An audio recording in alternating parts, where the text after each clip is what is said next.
Hi friends, how are you today? I hope you're having a wonderful day so far. My name is BaileySarian and I'd like to welcome you to the Dark History Library. Hello, hi, how's it going? This is a safe space, okay, for all of you out there who are a curious cat like myself, and you're like, hey, history was like really boring in school. It seemed like we didn't really learn anything, and this is where I come in, okay? I come in and we're like, hey, let's learn together. Let's learn about the dark, mysterious, dramatic stories that our teachers never told us about. That's right, baby. So I was going down this rabbit hole, I know, big shocker, I know. But I got into reading a bit more about conversion therapy. And I honestly had heard of conversion therapy once before, but I didn't know exactly what it was. It turns out it's bad. Oh, it's real bad. Like real bad. It's apparently this thing that extreme religious groups and sometimes even doctors do, where if they think a kid is gay or even transgender, they send them to something like a camp to try and convert them to a straight kid. Yeah, that's a thing. Now, when I hear the word camp, at least when I hear the word camp, I think to myself like, oh my God, bunk beds, campfires, s'mores, yay! Teaming up with your friends to defeat the serial killer that's on the loose. Camp things, normal camp things. It's so fun. Well, these camps were not like that at all. So let's ignore that. No s'mores there. The more I learned about these camps, the more disgusted I was. And actually, I probably won't even give you all the dirty details because it's honestly just straight up torture. It's abusive. I mean, obviously you can't change if someone is gay or trans. That's not a thing. Hi. For example, I can't change that I used to love Lisa Frank, even though the owner of the company is the absolute worst. I mean, I still can't change that I might love a lot of it. I mean, look at how cute the stuff is. Like the tigers and the rainbows, it's so cute. I love it. But don't tell anyone I love it. But I kind of love it. Well, I wanted to really understand what it's like at these places because they are so mysterious and very secretive. They are really good at hiding what goes on there, and the only way we can really learn about them is by the people who experience them firsthand. Now, this led me to the story of a kid who went to one of these camps. What drew me to his story was that he was a normal kid who didn't even mean to bring all this attention to the camp he went to, and the attention kind of found him because he was posting about it on MySpace. Oh my God, I know. Do you remember MySpace? Hi, MySpace? Yes, I used to be this straight up queen of writing MySpace code. Remember the cute layouts? Remember? You remember. Well, if you don't remember, don't tell me because it'll make me feel old. God damn it. But basically, MySpace was like Facebook before Facebook was Facebook, except MySpace honestly was just way cooler. It was like the true Wild West of social media back then. Anyway, going viral, I'm using quotes here, wasn't really a thing yet, but this kid, he kind of went viral. Oh, yes, he did. So let me open up my dark history book and let's get into today's story. We're going to start off with a boy named Zach Stark. Now, Zach was like any other teen in 2005. He was going to high school, he was hanging out with his friends, and he was on MySpace. Oh, yes. And if you didn't know, on MySpace, you can add a title to your page, and usually you could pick a song, or you can pick some kind of edgy quote to put in your profile. And Zach put, "Stereotype me if you dare," as his quote. Okay, love that, great. And on his page, he was open about being gay to his 213 MySpace friends. It was a place where Zach could really express himself in a way that he honestly couldn't do in real life. And that was the beauty of the internet this time. You could hide from reality and be whoever you wanted to be. So for Zach, it was a safe space to talk to his friends and honestly just be himself. Great, we love that, Zach. Now, there was this one day where Zach made a pretty sad post on his MySpace. Now, he was saying that he tried to come out to his parents, and he was talking about how it just didn't go over too well. Zach's parents were Christians who attended church, and they had very traditional values. This was Tennessee in 2005. The world has changed a lot since then. I mean, has it? I'm sure that's debatable. But they fully believed their son was going to be spending eternity in hell just for being gay. They were afraid for him, but also just disappointed with their son, feeling as if they had failed as parents. They didn't understand what it meant to be gay, and they just assumed he was acting out and that he just needed to, I don't know, he just needed to get on the right path. They're like, just go take a nap. Sleep it off. You're not gay. Go take a nap. You know, those kind of parents. After thinking it through, they came up with a solution. Zach had to change that part of himself. No ifs, ands, or buts. His parents believed he was living with a light switch in his head where he could just turn off the gay. No more gay, off. Voila, gay be gone, you know? And through the church, they heard of a method that could potentially help Zach, quote unquote, change himself. They recommended sending Zach to a gay conversion camp, a place where they could flip the switch. So the parents did just that. After Zach made the first post about coming out, he kept posting about the conversations with his parents, like everything that was going on between them. And before he left for the camp, they sent him the rules so he could get ready, I guess. And Zach ended up posting the rules on his MySpace page for everyone to see. Oh yeah, he did. He exposed them. Now these rules were so crazy. For example, journals and diaries were banned because they wanted you to tell camp counselors what you were thinking all the time. So if, there was no secrets allowed. Secrets don't make friends, but friends make secrets, you know? So if you were daydreaming about French fries or something, you had to tell them. I don't know why. They're just nosy. They also had this thing called safekeeping. Oh yes. You see, once you arrived at the camp, they would lock you in a room where you weren't allowed to talk to anyone or even look at anybody.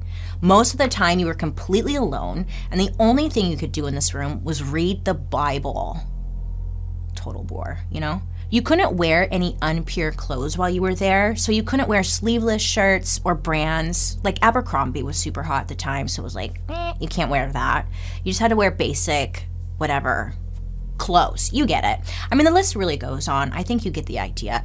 It just kind of sounded like someone just decided to make a list of all the things that could make someone miserable and turn it into a place you could physically go to. This is what Zach was getting ready to walk into, and people were really connecting with his story. Because this wasn't the first or only conversion therapy program in America. Nay. There are hundreds, maybe thousands of places like this all over, and Zach's story made others start talking about their own experiences at similar camps.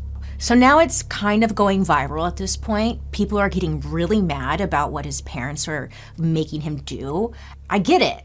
I would be mad too. You would be mad. We're all mad. You're mad, bird. We're all mad, okay? People were upset that there were protests that started popping up outside the camp, plus outside other churches and areas where these camps existed, and it was starting to get some real attention. Even the New York Times wrote about Zach and his story. But of course, that didn't stop Zach's parents. They still thought Zach's soul was in danger of going to hell, so they wanted to try and save them, even if it would be emotionally and physically traumatizing. They didn't care. So Zach still went. But what's really crazy is that we don't really know what happened to him there. But what we do know is when he came back, he was totally different. He didn't want to talk about the camp. He just didn't want to talk in general or be on MySpace. And he just kind of disappeared from the public's attention. Something happened to him at that camp that forever changed him. So, did the conversion work? Was that what they wanted to happen? That's the question here. Well, Zach's story isn't the only one. Hundreds of thousands of kids and adults have attended these camps over the last 50 years or so. And the fucked up thing is that they're still legal in most states. The Trevor Project even found that recently almost 15% of young gay and trans people have experienced some kind of conversion therapy in the last year alone. And thousands more will probably attend them in the future. So how is it that these camps are able to even get away with this? Why did these camps even start in the first place? Why can't we just send kids to those fun summer camps where they tell scary stories and make out with each other? You know? I don't know. Why can't we just have nice things? I guess we'll find out after the ad break. BRB. There are very few things that feel as good as starting fresh. You know, like cleaning out those lipsticks that have been in your makeup drawer since 2011. I've got a couple of those. Okay, a lot of those. Or even cleaning out your inbox to 0 unread messages. Can you imagine? What's that life? Oh my God. Well, you know what else needs a fresh start sometimes? It's your hair, babe. I know. If you've been following me for a while, you know, like, my hair has gone through some things, okay? Bleaching, frying, drying, straight. I like color, and then I always end up going back dark, and I just put my hair through the ringer, okay? And maybe you're the same. Maybe you're bleaching your hair, trying a bunch of new products. Maybe you're trying to go a few days longer than usual without washing it, you know, but it's good to show a little TLC for your hair. One of my favorite ways of doing this is by hitting the reset button on my hair with a clarifying detox shampoo from Way. Oh yeah. My hair gets super oily and I get a ton of product buildup from like just messing with new hair products constantly. Hi. But by the time the end of the week rolls around, I reach for the Way Detox Shampoo. Now it makes my hair feel squeaky clean, fresh, and really gets all that buildup out of my hair and ready for the nonsense I'm going to put it through the coming week, you know? First of all, the smell. The smell. I wish I could have you smell it through whatever you're listening to. It smells like a fabulous rich woman who wears red lipstick and fur robes, but really it has notes of lychee, champagne, and bergamot. I know, sounds super fancy. It just smells delicious. But it's not overpowering to where it's like gonna give you a headache or anything. It also has ingredients like apple cider vinegar and keratin, which really exfoliate and balance your scalp, smooths frizz, and makes your hair pretty damn shiny. It's also great for all hair types. So is your hair damaged from coloring it too much? Then it's for you. Did you just pay a ton of money for a Brazilian blowout? Then yeah, it's for you too. And honestly, the packaging just looks so chic when it's sitting in your shower. When you're ready to undo some damage, hit the reset button with the Way Detox Shampoo. Go to theway, THEOUAI.com and use code DARKHISTORY to get 15% off your entire purchase. Oh yeah, that's theway, THEOUAI.com and use the code DARKHISTORY. Again, for 15% off your entire purchase. A big thank you to Way for partnering with me on today's episode. But now let's get back to today's story. Okay, we're back. Hi. So, for us to understand how we get to the point of creepy conversion camps, you have to know that this all started because of two big things. A long time ago, homosexuality was viewed as a mental health issue, and then some people decided to make money off it, even after they realized, you know, it never was a mental health issue. So let's rewind to that time to get a better idea of where all this came from. You with me? Okay, good. Great, let's go. Back in time. Bleep, blop, bloop. We're here. Homosexuality, or being gay or lesbian, is something that is not a new concept, you guys. Groundbreaking information I'm giving you, I know. It's been around since basically forever. Not just in humans, but in animals too. Let me just state this from the top. This is a natural thing that happens in all animals. Oh, and if we think about it, honestly, we probably know like way back in like the beginning of Earth days, there was probably some caveman on caveman love going on. I mean, those winters were brutal. They had to stay warm, okay? Everyone needs love. Everyone needs to be held. It's fine. The Greeks, let me tell you about the Greeks. Were you there? I wasn't there either, but I heard the Greeks are all about fucking. Oh yeah. They had boats dedicated to fucking. All their stories were about fucking. Yes. Their paintings? Fucking. Yeah. They had built this whole society on gay sex, and honestly, it's a beautiful thing. They just embraced it. Embraced the body, embraced the sexuality of it all. One of the things the Spartans did to prove their masculinity in the military was have sex with each other. Yeah, like what's manlier than loving a man? Oh, it's been around, y'all. By the way, did you know about Caligula? Well, he's actually very problematic depending on who you ask.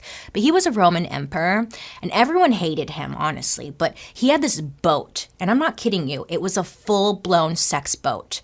Yeah, just a massive boat for sexing each other up, like a cruise, men on women, women on men on men. There was horses trotting around. They weren't involved, but like, it was just a boat of love. Love boat. It's probably where they got it. Love boat. I mean, everyone back then just had it figured out. Like, let's get back to that. Just let people be. Anyways, I'm sorry, I got really off track there. But back in the early 1900s, many psychologists were like, yay, gay! Because to them, it wasn't hurting anybody. Like, they technically called it a mental illness, but not something that kind of had to be treated. It was just kind of like, oh yeah, sometimes people are gay. Anyways, how about that Dodgers game? But then along comes a psychologist named SANDOR RADO. This guy took the early work in psychology and, changed it a bit. Dr. RADO started to claim that, hey, isn't being gay kind of weird? And also isn't like mental illness kind of weird? Hey, maybe people who are gay are sick and not natural, and maybe God doesn't like them. That's what he's saying. I'm not saying that. I don't know why. I mean, honestly, he probably had to be smoking some crack to come up with ideas like that. That was a good rhyme, Bailey. I know. And America was like, he's a doctor, so he must be right. So now the frickin' doctors are calling gayness wrong and a disease. And America is honestly totally into it. Because what do we know here? America just loves attacking its own people for no damn reason. This always happens. I mean, it's so embarrassing of us. Dr. Rado's whole thing was that homosexuality was not natural, and it was just a result of bad parenting or trauma. Plus, at the time, and still today, people believe that God made Adam and Eve, not Adam and Steve. And what's also funny about this ding-dong is that he said homosexuality was addictive. I'm giving a side eye if you're listening to this on the podcast. Side eye. It's addictive. Now, because of this doctor and the way his ideas were being accepted, homosexuality started to look a bit more like a moral issue instead of a health issue. And whenever you start bringing morals into it, here comes God, always with something to say. So now you brought the church into it. Way to go, Now God's mad. Doctors are involved. At this point, it's just like, why are we doing this? Doesn't anyone have anything better to do? It sounds like I'm just explaining the history of homophobia, but I promise you this ties into conversion therapy. Shush, just listen to my story, okay? Once society had agreed that homosexuals were sick in the head and doing something wrong just by who they chose to love, it was very easy for people to start thinking of it as a crime. Great, now God, doctors, and now the cops are mad at gay people. They literally called these laws, quote, sexual psychopath laws. Basically, these say that if you were gay or maybe you like doing gay stuff with your friends, you should go to jail. You're a menace to the public. You're a psychopath. Obviously, none of this is true. It's just complete panic. They really thought that gayness was the same as being a pedophile or a rapist. That was considered the same freaking crime.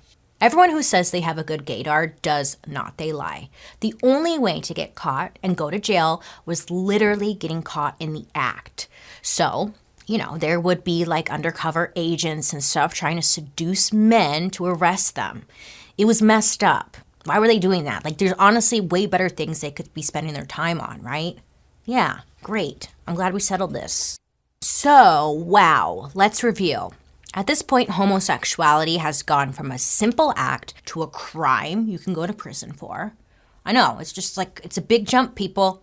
And everyone wanted a solution to these criminals roaming around looking for your hot dad. They're coming for you. I mean, they're scared of these psychopaths in the street coming for everyone. Well, eventually, gayness stopped being criminalized by law, but the damage was already done.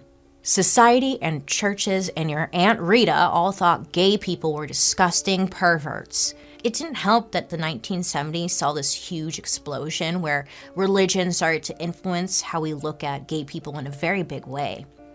All these little things create an environment for people to go even harder and double down on the idea that God was mad at gay people. And if gay people wanted to live, they had to change.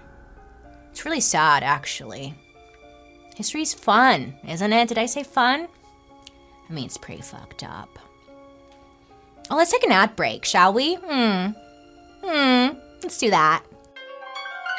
Today's episode is brought to you by Apostrophe, a prescription skincare company for people that are ready to take their skincare concerns seriously. I'm sure you're aware, but trying to navigate the skincare world can be honestly a bit intimidating. There's just so many different ingredients being pushed, right? It's like, what new ingredient fad is there that they're trying to push on me? And like, it's not going to do anything for me, but I kind of want it because I see it everywhere. Or is that just me?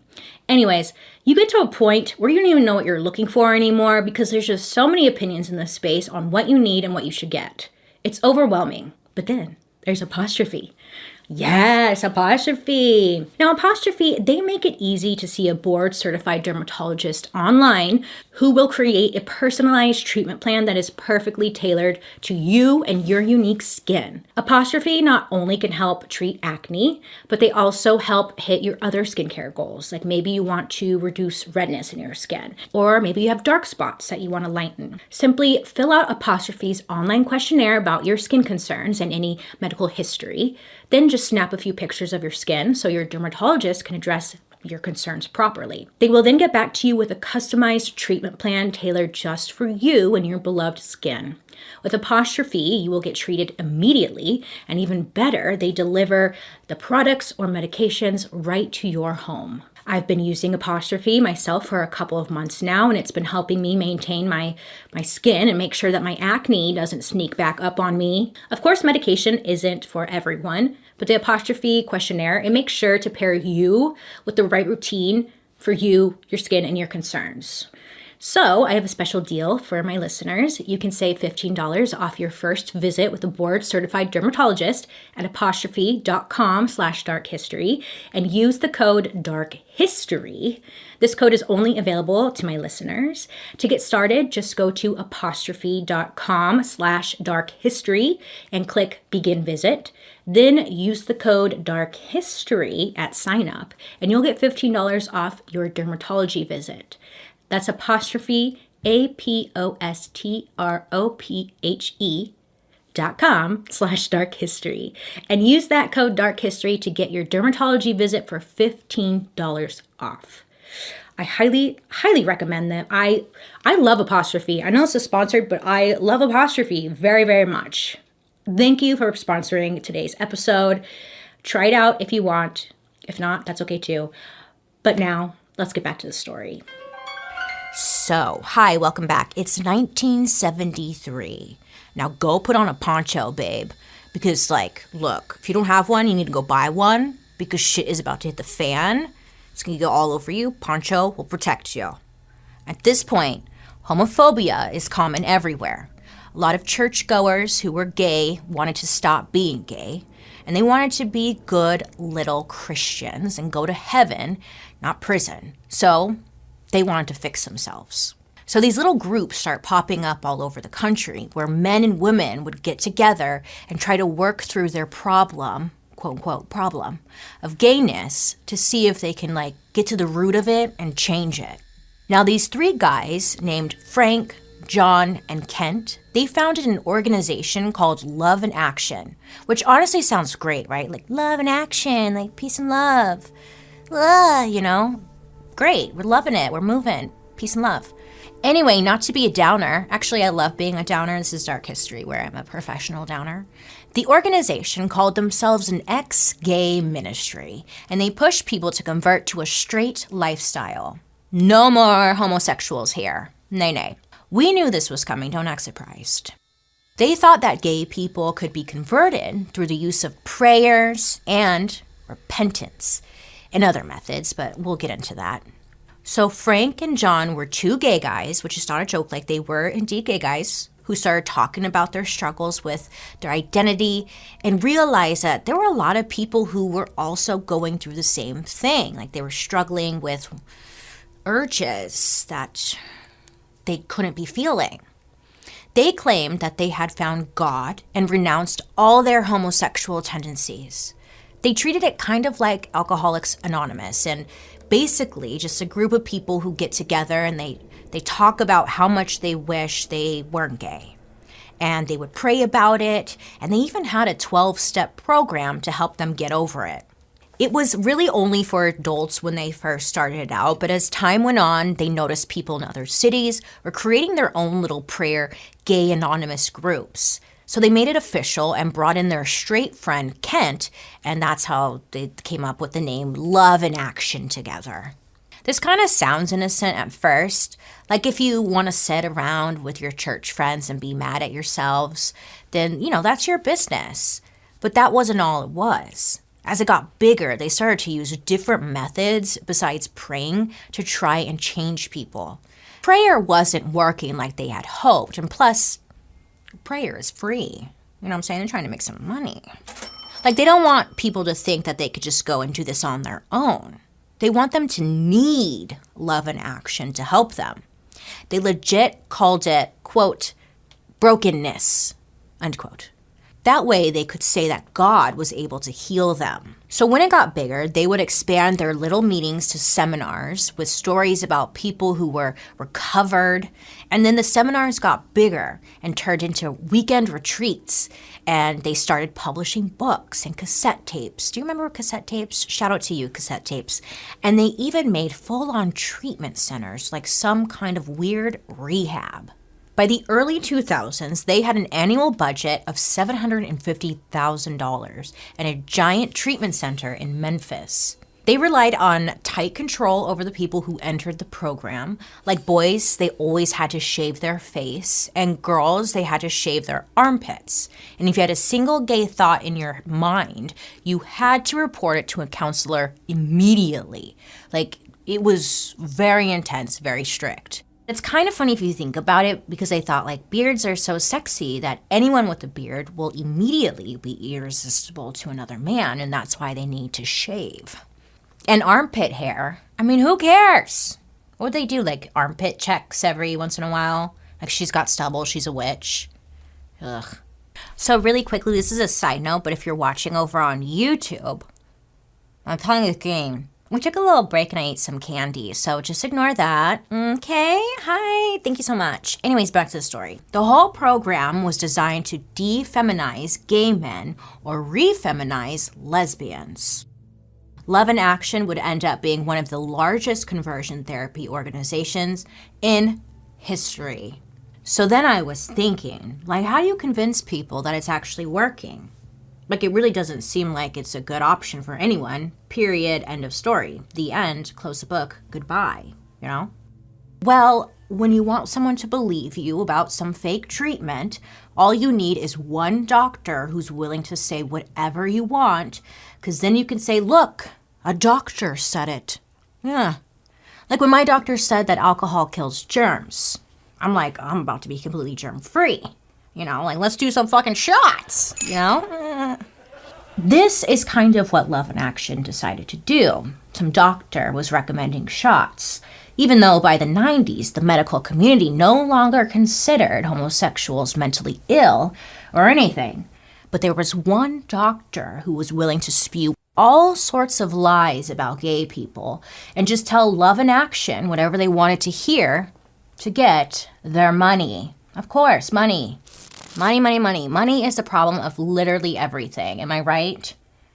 Thank you for agreeing. Okay. So, this doctor's name was Joseph NICOLOSI. Now, did you know, little fun fact if you didn't know, but did you know that doctors are supposed to take an oath that says they will do no harm? Yeah, they do that. And I think Big Joey over here missed that day in doctor school because he and his followers ended up doing so much harm. But before we get into that, let's take a little ad break. Oh, I was just talking about how money's evil. Isn't that funny? Let's take an ad break. I got bills to pay. Wicked Clothes, what are they? Who are they? Well, let me tell you. They sell clothing that's kind of dark, kind of creepy, but honestly more funny and cute.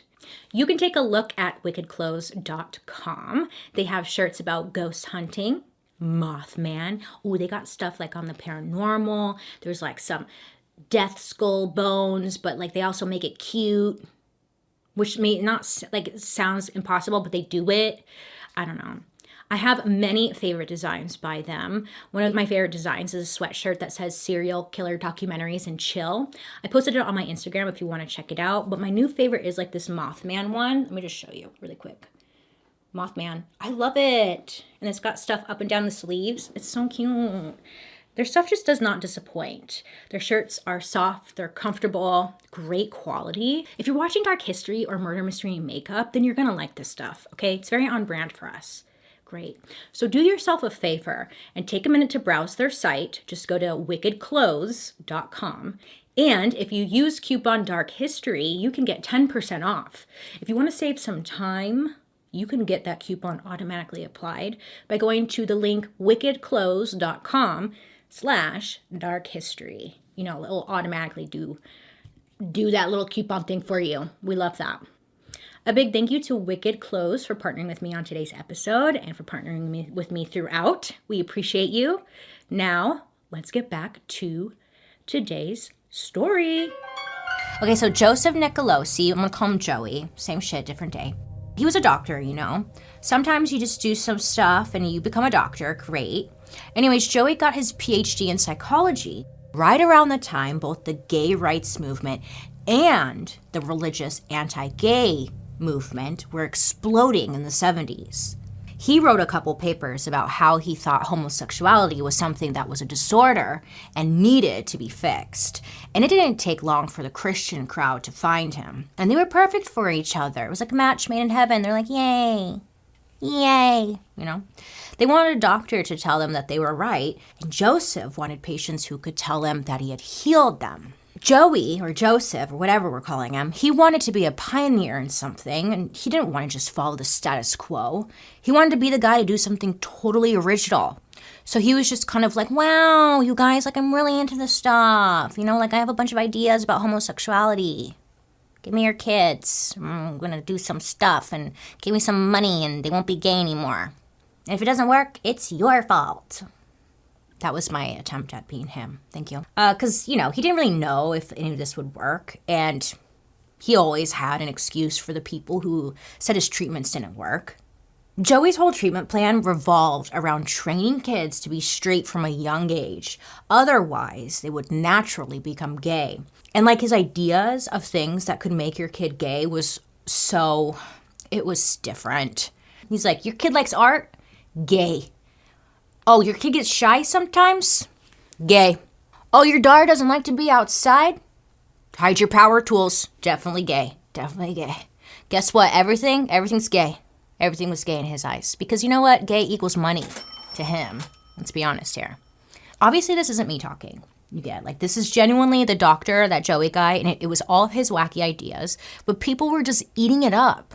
His main talking point was that everyone is straight and just some people have a little homosexuality problem. Just like a teeny little side problem, like a rash or something. And it's easy to fix, you know, just put some cream on it. It's not like it's a fabric of your being or anything. Nobody wanted to believe that gayness was a combination of who you are as a person and how you were raised. Joey Nicky Grossi, isn't that funny? He built his career on a culture of fear.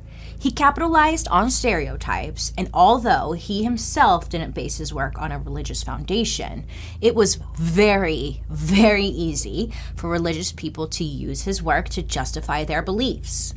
And he became the guy that places like Love in Action would use to make their weird, funky camps sound more legit. I mean, if a doctor is involved or backing it up, you're gonna think maybe there's something to it, right? It's like with anything. You just need one doctor to give you the green light, and then people are going to believe it and run with it. The actual methods that Joey Nicolosi would use were both emotional and physical abuse. Now, the technical term is called aversion therapy, which sounds quite legit, doesn't it? It does. But it's honestly super fucked up. Now, the idea is to apply pain at the same time that you are having homosexual thoughts, which supposedly this would cause your brain to like think of pain when you see gay stuff.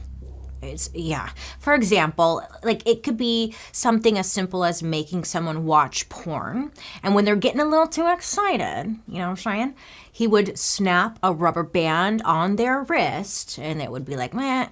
Which is super toxic when you think about it, because I remember when I was growing up, I was on a diet and they suggested doing this. You put a rubber band around your wrist, and whenever you wanted to overeat, you would take the rubber band and flick your wrist, and I'd be like, bam, bam. like going crazy because a bitch was hungry. You know, like sometimes you just can't stop. The rubber band did not stop me.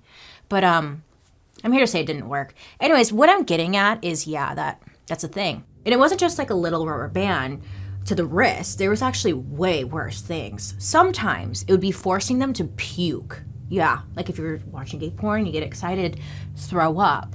Other times, they would give them a full-blown electric shock. Now, there were other methods too that were way worse than those, but I don't want to fully ruin your day by just getting into those really awful details. Just know that there were pain treatments that were legit torture and so painful that they would have to tie people down while they received this freaking treatment, as they called it. There was nobody else who was still really pushing these treatments from a medical standpoint like this loser was. So he was just really out there on his own. In fact, the mainstream medical industry clearly stated that none of these were effective. That didn't stop religious organizations like Love and Action from just eating it up. Joey Nicolosi was validating what those groups believed, and those groups were giving him plenty of test subjects. So he was coming up with new types of treatments all the time. Nobody really knows why, because it doesn't make sense. But he thought watching straight porn could help cure someone of homosexuality. Like maybe it just hadn't occurred to them to think of the opposite sex yet. Like, hey, have you tried doing it this way? Of course it didn't work, Joseph. That was a very stupid idea. It just made everyone extremely uncomfortable. And remember, a lot of his patients were kids. It was kind of weird, okay? Deeply, deeply weird. Actually, when you think about it, I think that's a crime. Yeah, that was probably definitely a crime. Yeah. Let's pause for an ad break, shall we? Okay, BRB. Squarespace is over here empowering millions of people like you. Oh, the movers, the makers, the dream shakers. They're offering the tools you need to bring creative ideas to life, whatever creative ideas you have. And with Squarespace's all-in-one platform, you can build a website, claim a domain, sell products, or even just market your own brand. Squarespace has made it easier than ever to establish your online presence. It's the perfect option if you're looking to put your ideas out there, create, or start something new, you know? Hobbies are fun. We love hobbies. Or maybe you're just like a new brand and you need some branding, website, whatever. Well, with Squarespace, you can personalize everything when it comes to your website. It can truly be a reflection of who you are and what your brand stands for. I know what you're thinking. Building a website is like, what's step one? Okay? I don't know. It can be intimidating. But with Squarespace, it's so easy to use. If you're new to any of this, you will find that it's not intimidating at all. They really set you up to succeed, that's for sure. If this sounds right up your alley, head to squarespace.com/darkhistory for a free trial. And when you're ready to launch your new website, use the offer code DARKHISTORY to save 10% off your first purchase of a website or domain. A big thank you to Squarespace for partnering with me on today's episode. Now let's get back to today's story. Hi, welcome back. I miss you so much. Did you miss me? Okay, great. So don't worry, Joseph Nicolosi, he dies at the end of this. So, at least we're going to get something good out of this. But remember in the beginning I talked about Zach Stark from earlier? He was that kid who posted on MySpace about the conversion camp. His parents, they were going to force him to attend this place. Well, we never found out what happened to him at the camp. But what we do know is that it turns out the camp he attended was Love in Action. Ain't that some shit? And remember how I mentioned that his post went kind of viral and everyone was talking about it and there were like protests and shit? Well, it wasn't for nothing, because this led to an investigation by the state of Tennessee into Love in Action on allegations of child abuse. What? Gotcha, bitch, Yeah, good. Finally. These investigations went back and forth for years, but eventually the state dropped the charges because they couldn't find any proof of child abuse. Give me a break. Let me go investigate it. I can find some answers. I want to go undercover. Have some goggles with a hidden camera. Be like, hi, my name is Martha. I like taco salad, I could do it. I can uncover the mysteries. The silver lining of this investigation is that it caused so much inner drama within the organization that the leader of it stepped down because it had become so unhealthy there. Yeah, like he woke up one day and was like, you know what, I think this is kind of bad. Plus the original founders of the organization, John and Frank, who I talked about before, do you remember? Great. They left around the same time because their own friends who went through the program, they were committing suicide afterwards because they were just afraid that they would never be healed. They were all realizing the terrible damage that the program was doing, and they started backing away. Like, we don't want to be a part of any of this. And like clockwork, all these guys end up coming out of the closet and saying that they wish they could take back what they had done out there. I mean, good for them, they came forward with their truth, but at the same time, they ruined so many lives. So it's like, it's hard to be happy for them. You know, like, I think you're probably going to hell for sure. Like, you sealed that deal, sir. I mean, who am I, though? I don't know. I don't judge. By the way, Love in Action also fell apart after the Tennessee lawsuit. Recruitment was way down. There was all kinds of drama within the organization, especially with the founders all leaving. So they were broke, they lost all credibility, and they officially shut their doors for good in 2012. Well, there were thousands of kids that went to these camps, and I want to tell you about somebody who was a survivor. Their name is Sam BRINTON. When Sam was in middle school, they were hanging out with their bros, just hanging out, and like one of the other kids pulls out a Playboy magazine. Ooh! You know, like normally, well, not normally, but most straight kids, they get pretty excited to see some boobies. They're like, oh shit, boobies? Hell yeah. And like, you never forget this moment. So I hear. But Sam was like, Father, Son, Holy Spirit, no, thank you. I don't like titties, you know? Like, that's okay. And they thought the right thing to do was to go explain to Dad, you know, like, hey, Dad, I was able to resist temptation. So they tell their dad. And Dad's a little suspicious. She's like, I guess good for you, but like, you didn't like those titties a little bit? And Sam goes, like, no, Father, I wouldn't dare to enjoy a woman's body. I like my friend Dale. And this is where it turns. Now, Sam's Baptist dad sees red. He goes into a full-blown rage mode. Next thing Sam remembers is waking up in the emergency room, and Sam knows for a fact they did not fall down the stairs. Sam would continue to endure their father's rage and end up in the emergency room many, many more times.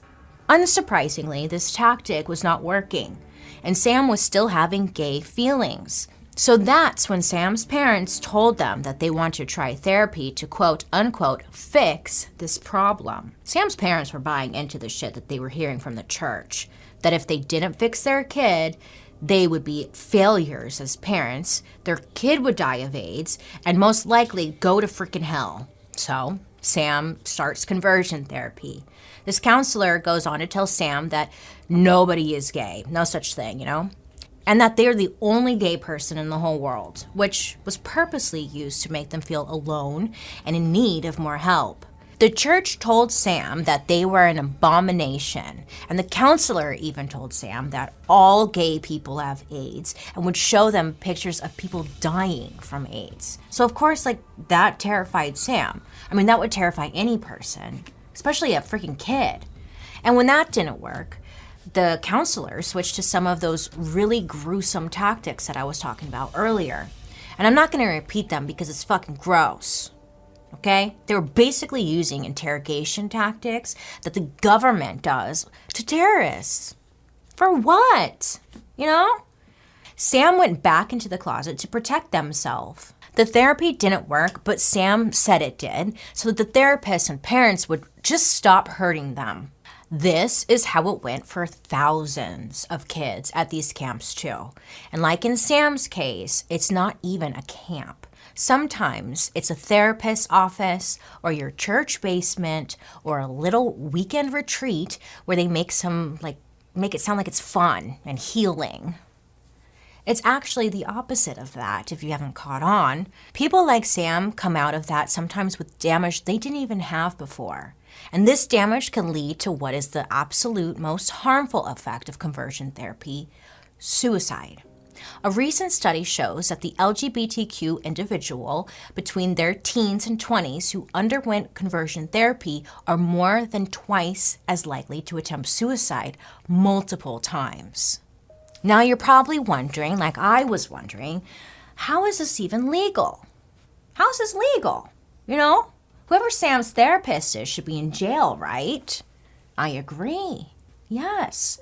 The church is allowed to do this because the government is not allowed to tell the church what it can and can't do, especially if people are agreeing to do it.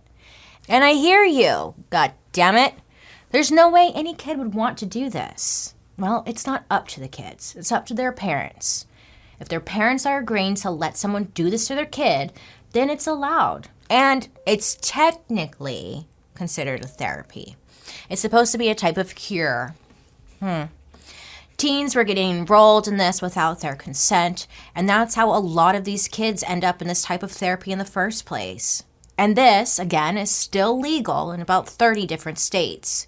The reason is it's automatically legal. The only place it's not legal are places where they have to specifically say, quote, I'm laughing because like they have to specifically say, you can't torture children in the name of God. You can't do that here. Like, it's sad that they even have to make that clear. You think, you know, that would be the obvious. There are a couple of quote-unquote success stories, though. People who say that the therapy worked on them and they aren't gay anymore. Just like anything with pseudoscience, it's hard to verify. And a lot of the reformed people end up going back to being gay later in life. Some of the most famous ex-gay preachers from the 90s have rejected all of their teachings and gone back to living their life openly as a gay person. Great. Good for you. Everyone deserves that. Live your truth. Now, normally in a story like this, I like to follow the trail of money to see like what's really going on, because money will tell you everything. But, of course, we can't follow the damn money because churches don't have to file taxes. And they use a series of shell corporations and fake companies to hide. Pussies. We can't see the true owners of these camps or where the money is going when people pay for these therapies. But they're everywhere. They're behind you. Look out, you know? Even their donor lists are buried. They have all sorts of different names so they can hide and not get in trouble. Let me put it like this. I did an episode on MK Ultra. Remember? It's so fun. Anyways, it was a secret mind control project where like 99% of the information, it just wasn't available anymore because it got burned, whatever. That, my friends, was an easier story to tell than the story of these gay conversion camps. Because like the information is extremely limited. I'm telling you, who's down to go undercover? We could get little like cameras in our glasses. I'm down. Let me know. Sam would go on to graduate from MIT and go to Switzerland to testify against the use of conversion therapy in front of the United Nations Committee Against Torture, where they were moved to tears. I mean, really think about that. Like, these people are hardcore torture experts, and they were crying when they heard Sam's story. That's the level of fucked uppery that we are dealing with here. Sam is doing important work with the Trevor Project, where they speak publicly against conversion therapy. That's a survivor right there. It wasn't until 2009 that the use of conversion therapy was officially condemned by the American Psychological Association. A little too late, if you ask, but that's totally fine, you know. Glad they got to it. Cool. We have to honor their survivors, but also the ones who didn't make it. The Trevor Project quotes the Williams Institute and estimates that 700,000 people in the United States have gone through conversion therapy, and at this rate, thousands more will continue to be subjected to it for years to come. So if anyone out there is listening and is dealing with some version of conversion therapy, stay strong and know that you are not alone, and that we love you. I mean, there's kind of good news in here. In 2017, Joseph NICOLOSI died. Is that good news? He lived a very long life. I wonder if he's tried just like not being dead. Nobody's really dead. Everyone is alive. Being dead is just a choice. They're just some people that are struggling with death, that's all. We should pray for him. You hear how dumb that sounds? You get it, right? Are you getting it? Okay, great. I wish you were alive to hear how dumb that sounds, is what I'm saying. Yes, NICOLOSI is a disgusting villain, but it's deeper than that. As long as there's homophobia, there's always going to be conversion camps. NICOLOSI is dead, Love and Action fell apart, but conversion camps still thrive. When Love and Action shut its doors for good in 2012, other companies sprouted up right away to swoop in and terrorize children in their place. It's so ingrained in culture to view gayness as impure or disgusting, and that is rooted in dumb, ignorant science from like forever ago. I mean, we stopped doing lobotomies because that shit didn't work. We stopped putting cocaine in everything because it was too fun. I don't know. But for some reason, extremists will still hold on to the treatment and won't let it go. Focus on something else. Pay attention. Let's get a hobby here, you guys. Try gardening. Maybe leave kids alone. Well, everyone, thank you so much for learning with me today. Wasn't it fun? Yeah, it was a blast. Great. Remember, don't be afraid to ask questions to get the whole story because you deserve that. Not even you deserve that. We deserve that. Now, I'd love to hear your reactions to this story, so make sure to use the hashtag #DarkHistory so I can see what you're all saying.